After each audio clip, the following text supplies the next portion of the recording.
Hello, everybody. I'm Will. And I'm Kristen. And this is why I'm watching Lost, Season 1, Episode 16. Outlaws.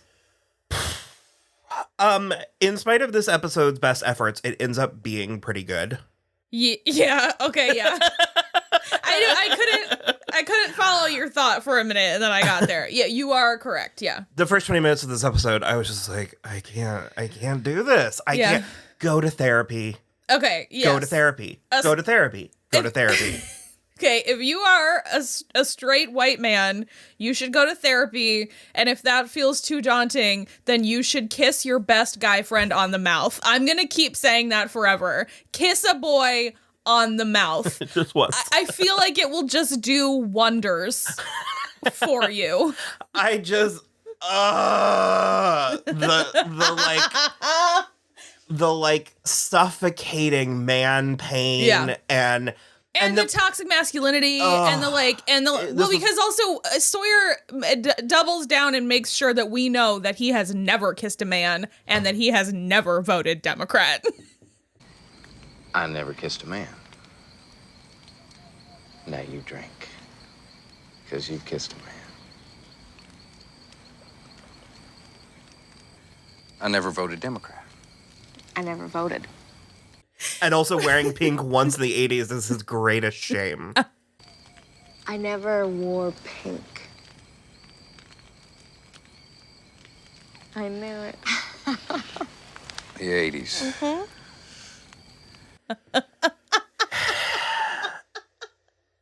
It just the 2004 was because they said something and it literally triggered my brain. Well, okay, which is worse though, sticking by the courage of your convictions or not voting ever, like Kate? Well, she's like an outlaw. She is like a proper outlaw. Like she's trying to stay off the grid. That's true. So voting might, This was also before not voting was bad. So that's also correct. Yes. I said it. They were talking about the gun or the bullets or something like that. And Kate said something about it's a good thing no one's wondered where they came from. Why the air marshal, no one's questioned whether or not he was alone. Yeah. And Jack said something about they probably just assumed he was fighting the terrorists. And I time traveled because do you remember when that was an abstract concept? Yeah. That the terrorists, they're going to get you. They're somewhere. They're hiding in the bushes, and they're coming to get you. And that's the other thing. She's like, as if they were going to use planes again. Well, even that aside, but it was we got into this mind frame, and understandably so. For a while. But we got into this mind frame where it was spy versus spy. Yeah. They were lurking in the periphery with their turbans ready to come out. You know what? The only thing you need to fight one terrorist is one air marshal with a gun. But it was just yes, terrorism is a real thing, of course, and terrorists are a real thing. But we had such a juvenile concept of it. Yeah. Because it was a way for those empowered to control the masses. And it just I don't know. It was the way he said it. I just was because it was very gradual sort of coming out of that. And so when he said it, I was right back in it. I was like, oh my God. It really actually brings to mind two different rom-coms for me, if I'm being honest, because in Sleepless in Seattle, there is a joke basically that they say it's easier for a woman over 40. It's more likely she'll be killed by a terrorist than to find a husband. And then they bring that back up in the movie The Holiday. And she's like, except for the problem with that is now there are actual terrorists. And so that's a way bigger issue than it was when they first did that study. And it's a whole thing. And I think about it every time. But this is another Sawyer episode. It just...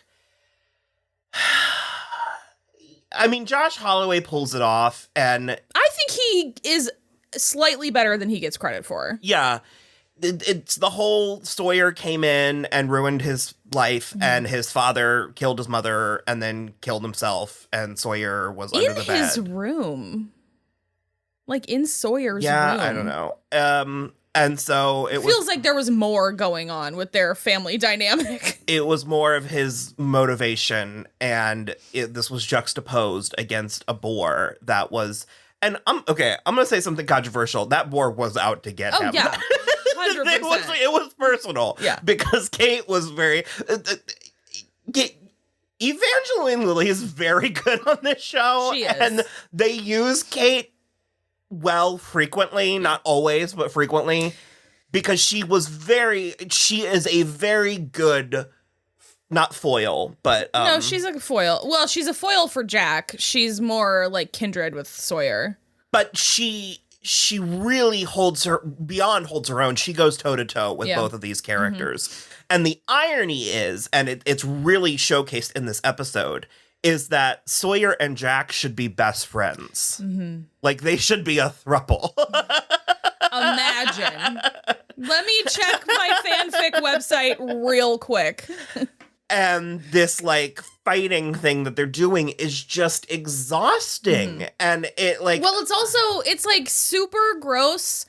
And it's not gross fully in the way you think it's going to be gross. But, like, Kate is playing into it in a very pick-me-girl kind of way. Where she's like, well, but I'm not like the other girls. So, like, I'm cooler than the other girls. And so you should pick me. And she's doing it with Jack. And she's doing it with Sawyer. But... The interesting part is that she's doing it in the different ways that each man will respond to, because she's actually flirty and like sort of like cute and like damsel-y a little and like vulnerable with Jack. She gets vulnerable with Sawyer also, but she mostly... It's very the Nick Miller, like, stop being so mean to me or I swear to God I'm gonna fall in love with you. Like, she just keeps being mean to him, and it's sort of hilarious. Yeah, there's a series of flashbacks to Sawyer's time in Australia, and he thinks he's found the titular Sawyer, the man who did this to his family. The reveal is that that's not that man. Hobbs just screwed him over. Robert Patrick, the guy owed money to Robert Patrick, and so he was like, I found your man, go kill him if you want. But it was like so that Sawyer could just like do a job for him. But I feel like that's going to backfire on... I think it does. If I'm remembering right, I think it does. And it just, I was so happy, and I didn't really remember this episode. So when it was like a lot of it was coming to me in flashes. When Sawyer approached the man that he thinks is his father at the shrimp truck, I was very... Not his father, the man who killed his father. Correct. Yeah. Okay. Sorry. My brain went into shorthand. Gotcha. Yeah. He approached that man, well, his father in that he is Sawyer. Sure. The man who made him. Sure. That was a Freudian slip. It works. You made it. His name is Jeff Perry. He's from Scandal after post this. He approaches that man, and it's a very interesting and compelling and riveting scene. And I think considering that I paid this episode a compliment by saying it's better than it all of the better is work I did. Sure. Not the show. So I'm taking it away. Because just that interaction, that guy being so normal and... almost beleaguered. But also a little bit charming and sort of like Americans get a discount around here. And it's just like, it's so crazy that man doesn't know the interaction he's participating in. Only two choices. Shrimp and mild sauce, shrimp and hot sauce.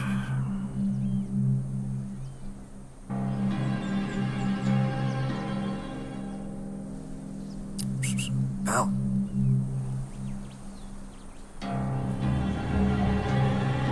Go with hot. Hot it is.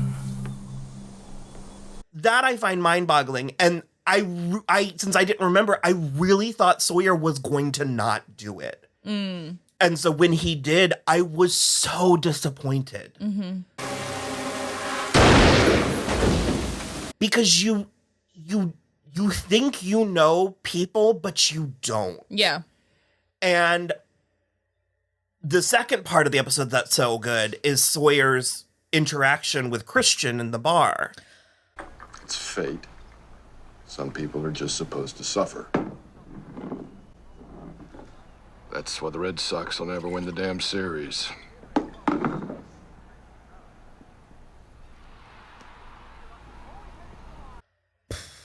Yeah, I'll tell you what. So, John Terry is the man who plays Christian Shepherd. He is also, like, we talked about it in the episode with Jack, where Jack sort of, like, turns him in for being drunk on the job. Right now, he thinks that I hate him. He thinks I feel betrayed by him. But what I really feel is gratitude and pride because of what he did to me. What he did for me. It took more courage than I have. And he's very well cast as Jack's father, but he also just is like a very gifted like character actor. And I think the two of them in that scene together is so good. And he's so good at what he's doing and what he's trying to convey. And that's actually why I end up loving this show, is because there's so many moments like this. And like, while I'm so furious at Sawyer at the end, there's so many good moments like this where it's like literally Sawyer knows the one thing that could bring Jack 1 ounce of peace about everything he's gone through. I said that's why the Red Sox will never win the series. What the hell is that supposed to mean? It's just something my father used to say. So he could go through life knowing that people hated him. Instead of taking responsibility for it, he just put it on fate. Said he was made that way. Why do you want to know about my father?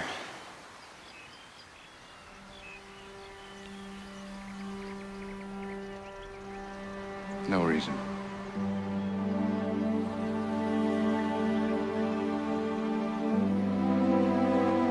And he just is like, never mind.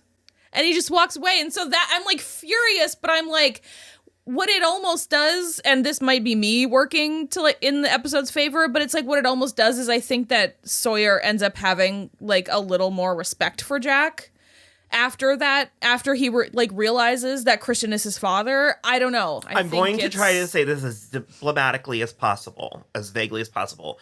But it's moments like this specific moment that earn the reveal of the finale for me. Sure. Oh, 100. I was thinking the exact same thing. There's sort of, obviously this is a mystery show. There's sort of a reveal and many people were very disappointed by it. But for you and me, we were largely okay with that it. finale is the finale to this scene. 100%. And I want to elaborate. They are sprinkled, but I'll go one step further, not in like a hugely spoilery thing, but it's like down to the fact that John Terry is in the finale is like part of what brings it full circle, and the role that he plays in the finale. I think all of that. You're totally right. I was thinking the exact same thing when we were watching it. I'm just gonna play Karma as my boyfriend underneath.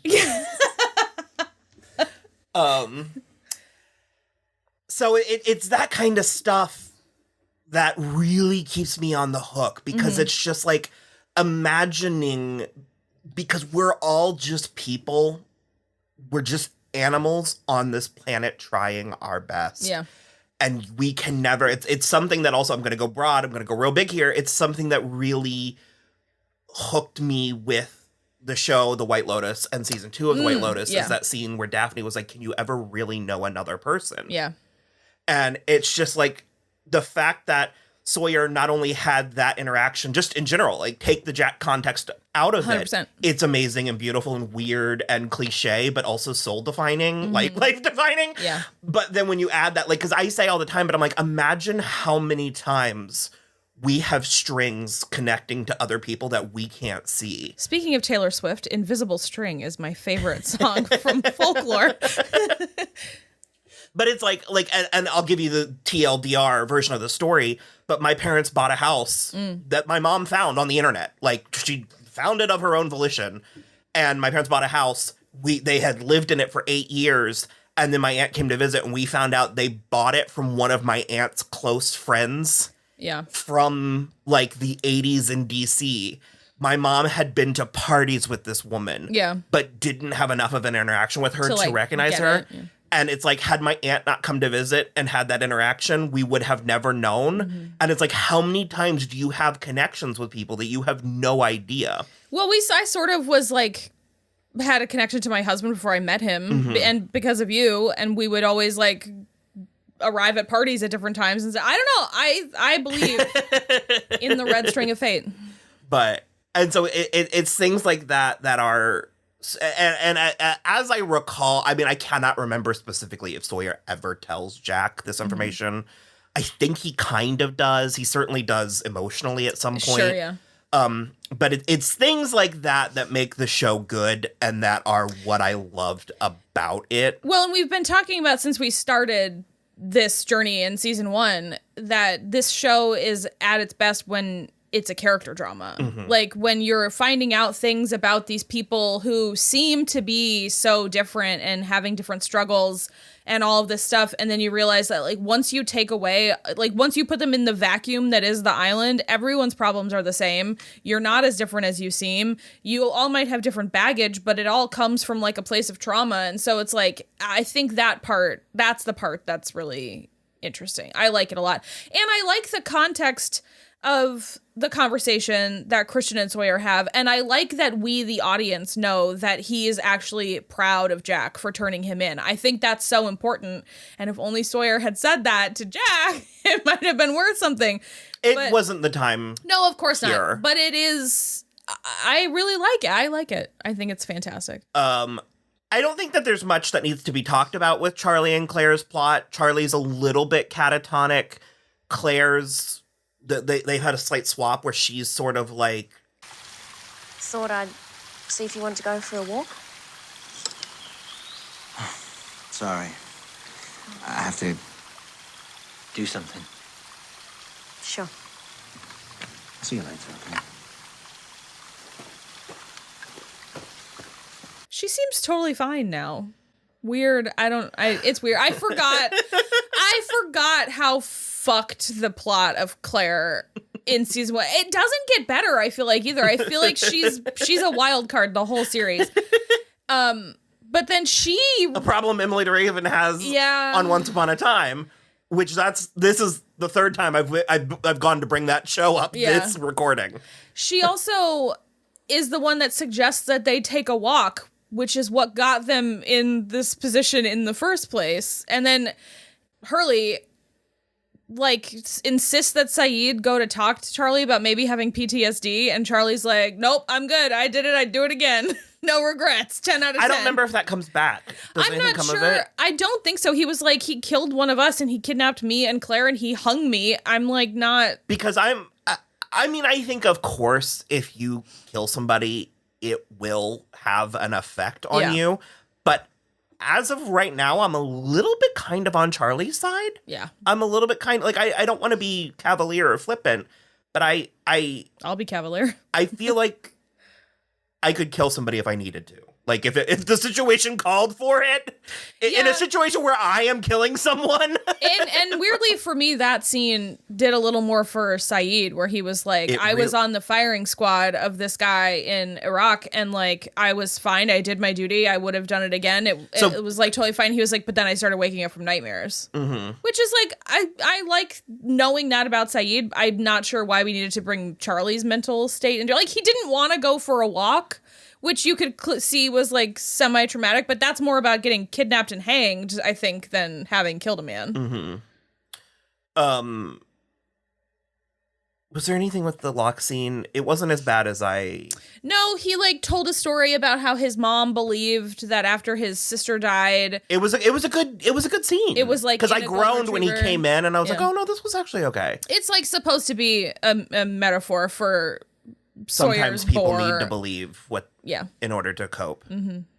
Dog slept in Jeannie's old room on Jeannie's old bed and stayed with us until my mother passed.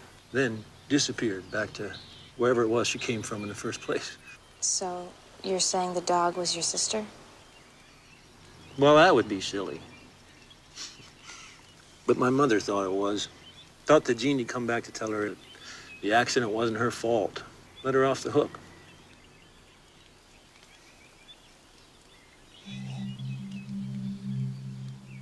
Like, maybe you want to catch and kill this boar because you're, like, exorcising demons or whatever. He does not kill the boar, which is a shame because they still don't have any food. I think once they introduced the piglet, and I think because I don't like, I hate that scene. I was like, oh, this is awful. Yeah, and Kate is pissed as well. But I think it's necessary for the character work, the Kate character work. I love that she kicks him in the back of the knee and he like goes ass over tea kettle. She's like angry. Yeah. Mm-hmm. I really like her reaction to that. Like I said, considering that when this episode started, I was like, I don't fucking think I can do this. It ended up being really good. Yeah. And it's not a terrible one. I was at a point where I needed to remember that I liked the show. I was starting to lose my grip. the thread. But I think we're going to watch the next one. Yep. So we're going to go do that, and we will come back when we're done.